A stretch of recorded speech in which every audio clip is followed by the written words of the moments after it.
dungeon master has placed you in a dreadfully precarious position. You're playing the most phenomenal game ever created. Your skin grows cold from your first glimpse of the enormous beast. It's a product of your imagination. Survival depends on a quick, decisive move. Your choices are limited. Stand and fight, or run. Use your lightning bolt.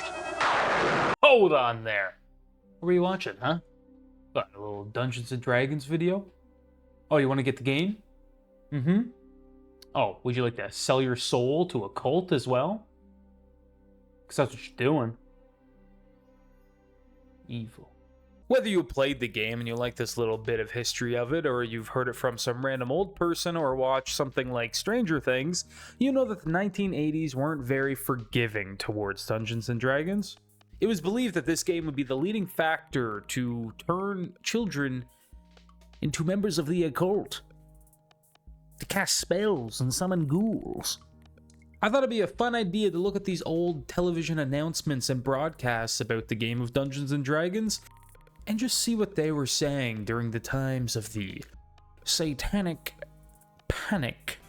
But let's be real, you watch this video, what do you see? You may see a bunch of kids sitting around playing a wonderful game, but no, you know what I see? I see the truth. I see members of a cult starting to make a summoning circle to cast a ghoul. To be honest, I actually really like this commercial because I think it sounds really funny, because it just sounds like they're sending subliminal messages in between parts of the audio just to the viewers to tweak their brains. Your dungeon master has placed you in a dreadfully precarious position. You're playing the most phenomenal game ever created. Your skin grows cold from your first glimpse of the enormous beast. It's a product of your imagination. Survival depends on a quick, decisive move. Kill all your friends. Stand and fight, or run. Make a summoning circle. How about we head over and see what a few people had to say? I do not think that many parents are aware of what's inside the game. In fact, in my presentation, I show many pictures from the inside the books, just to show the images of this game. I mean, the gruesomeness of this game and the occult link to it.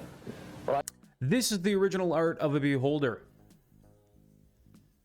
He took one look at that and was like, nah, this is too scary. I wonder what he thinks about what beholders look like now.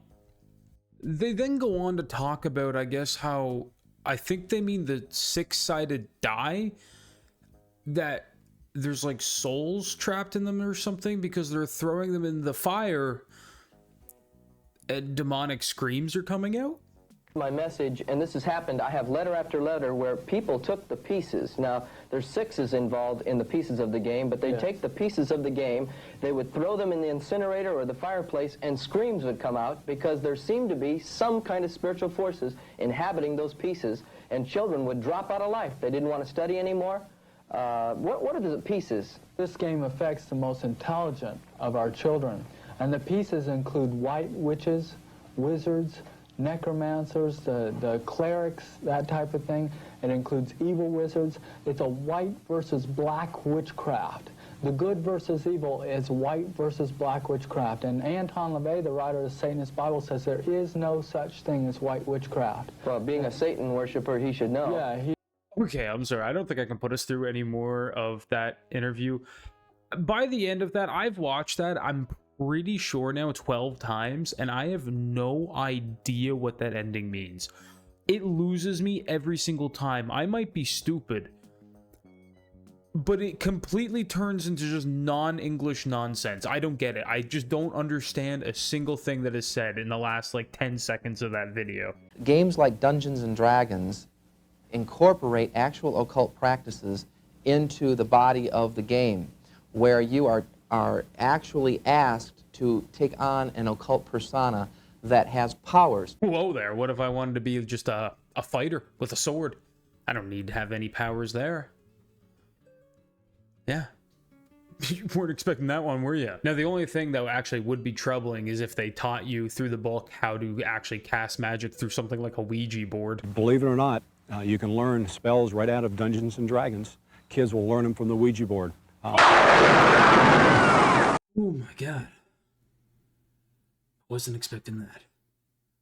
I have interviewed kids who have played the Ouija board, and the Ouija board literally told them how to draw a 5-pointed star and how to do a particular spell. You sure? You sure they did that? I'm going to be honest. I don't think we need the help of a Ouija board to learn how to make a 5-pointed star. It's quite simple. I think we've been doing that since elementary for drawings.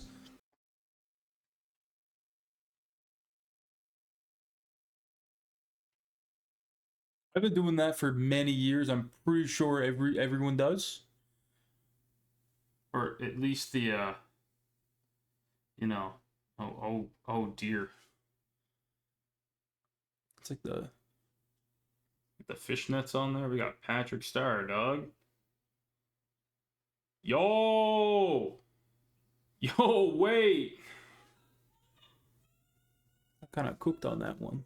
Although, if the Ouija boards are teaching us how to do spells, I'm gonna have to invest. I would like to know how to do magic. I want to be like Justin Russo. People don't want to believe the unbelievable.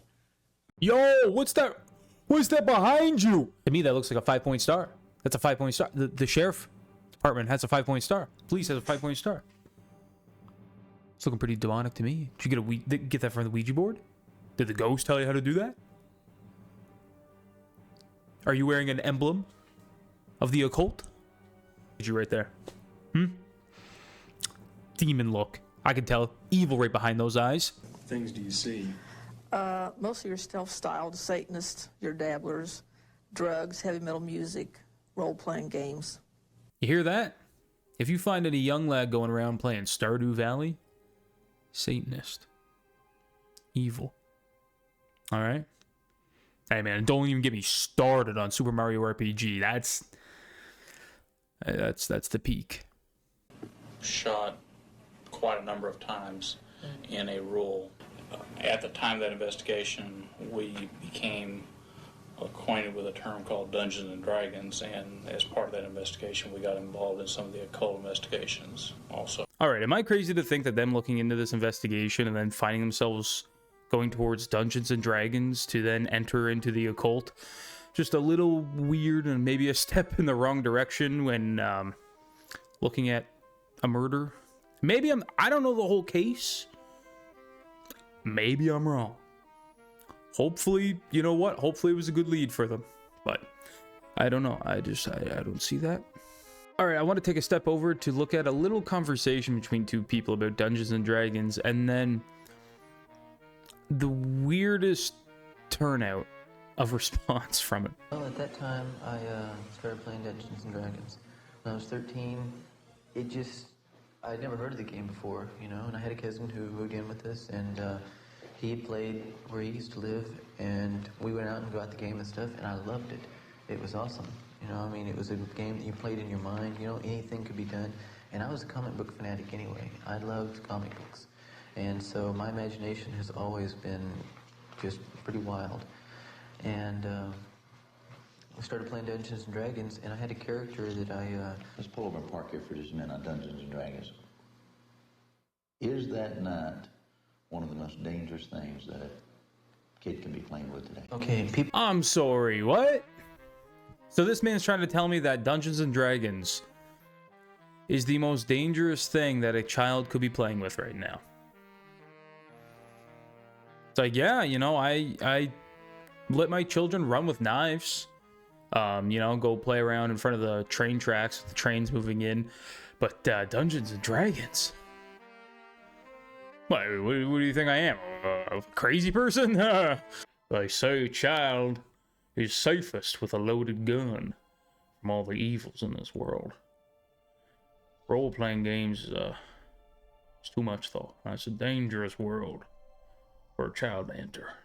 Kids are becoming acclimated to this very kind of thing, and I began to look through the instruction manual, and I see here how to cast magical spells and mage spells and cleric spells, and you go to the pages that it's listed on, in this instance page 41, and they have complete descriptions of how to cast spells and how to contact powerful spirits and how to use these spirits and these powers to overcome, obviously, evil or good, because there's both white and black magic in these books. I actually have a genuine question, like no joking around. When they were worrying about all of this, did they actually think that if they looked in that book that like these kids could be casting spells? Do these people believe in this magic? Is it real? We picked up another one to see if that was just coincidence, and it's dungeon magic here. And we look through again, and we see in here casting magic spells, page 22, with a complete description. And it says here, each wizard has mastered a certain type of magic. When you meet a wizard, he will give you 4 basic elements of his mystical studies.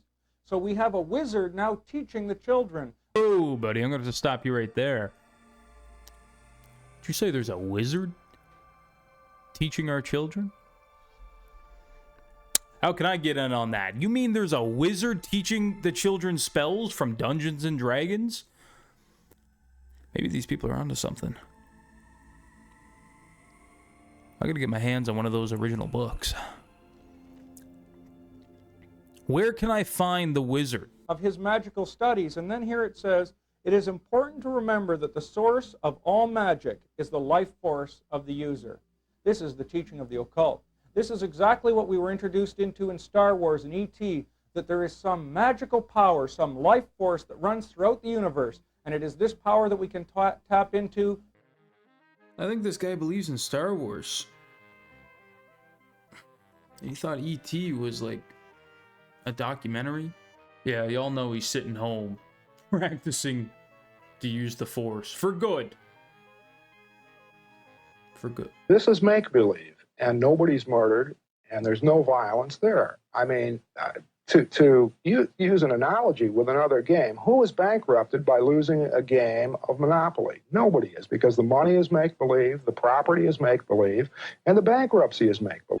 I couldn't have said it better myself, good sir. It is actually, like, preposterous how many lengths people would go to make this game just seem evil. And I'm sure some people, you know, it was new, a little culty. Some people freaked out, maybe a little too much. It's just a game. They say it themselves all the time. This game, just a game. Calm down. It's a fantasy role-playing game, and it's a refined version of the pretend games we all play as kids. The books tell how to play, describing all the kinds of characters the player can be, and the monsters that will be met on each imaginary adventure. Some players, like these boys, like to make up their own fantasy voyages. There's no board or pieces. It's all in the imagination. And you find 6 skeletons on the ground. What do you do? Daniel Green is the dungeon master who guides the play. Can I do something? Yeah, hold it. I've rang of 2 wishes, and I'm gonna wish that the door opens. You're gonna do what? I'm not here to rag on how anyone plays the oh-so-scary game of Dungeons and Dragons. But my good sir, you have a ring of 2 wishes. And you use a wish to wish the doors unlocked. Listen, I've had enough hard times in campaigns to know doors, that's a big enemy. Trying to get those things open doesn't always go as well as you planned. You got 2 wishes and you used a wish to open the door. Maybe this game should be done for. This is a hellish game. It is rotting their brains. You used a wish to open a door. We're gonna go the other way. You're gonna go the other way. Okay, let's try the other corridor. Well, okay. Hey, editing Logan here. I didn't like the way he just kind of stared at the camera. Calm down. All right. Dungeon Master takes them through a strange castle this time, and they must respond to each situation he describes according to their characters, all of whom have prescribed qualities of strength and wisdom, certain powers and magic. When they encounter dragons and other evils, the battle is decided by an intricate scoring system and by these special dice. Still, Milan, you missed. You see what looks to be a beautiful way to escape. You can just go straight down this corridor and go outside. I'm gonna walk out. You're gonna walk out. A black exit out of your game. You have just died, went into another multi-universe, no longer existing. Your character is permanently, forever destroyed. You don't owe me, just Yeah. expect the same in return. I gotta save my life sometimes. You just got wiped out. Okay. Okay. Kid's unfazed. Also, someone might want to go take a look at this guy. He seems to be maybe just a little too happy that his friend's character just died. I don't know. Seems a little too into that. Also, what's going on here? What kind of game is this? He sees a beautiful way to escape. You're just leading him to an exit. He goes down and he just dies. You just kill him. You give him no saves, no other option. He's just door, hallway to death. Is this crazy or what? Can I do something? Yeah, hold it. I've ring of 2 wishes, and I'm gonna wish that the door opens. I've reflected. And the kid deserved it, actually. You know what? He used a wish to open that door. He used a wish to open the door, and he died. You know what? I'm on the DM side. Get him out of here. It is not only the violence in the fantasies, but the quasi-religious character of the game, with mystic figures who use holy water and magic spells, all woven in arcane language like a secret society, that gives this game a special quality that captivates players and worries some others. Not gonna lie. Seems like she's a little jealous. Maybe wants to play. Secret society. We won't let you in. The manufacturer makes some interesting notes on this. It warns the players not to get themselves confused with their character roles. And it says that the point of this game is not winning and it's not killing. It's having the adventure. Each player wins by having fun, says the manual. So if you can have a good time, you win. You can have fun even if your character gets killed. And if that happens, don't worry. You can always make up another one. For Midday, I'm Carol Jerome in Toronto. Well, Carol Jerome, I think you actually kind of summed it up there. You have fun, then you win. Not about the killing, not about the magic, the crazy stuff. It's all about having fun. That should be the end of that, right? Do people today still freak out about this? Anyway, thank you for watching and letting me ramble about this. This is just very fun to me, and I wanted to talk about it. I'm going to be bringing more D&D stuff in it. Also, I did not address the whole costume change here. I took a little break for a minute. Actually played a couple sessions of D&D. I'm back. Anyway, stick around. Bye. Subscribe. Bye.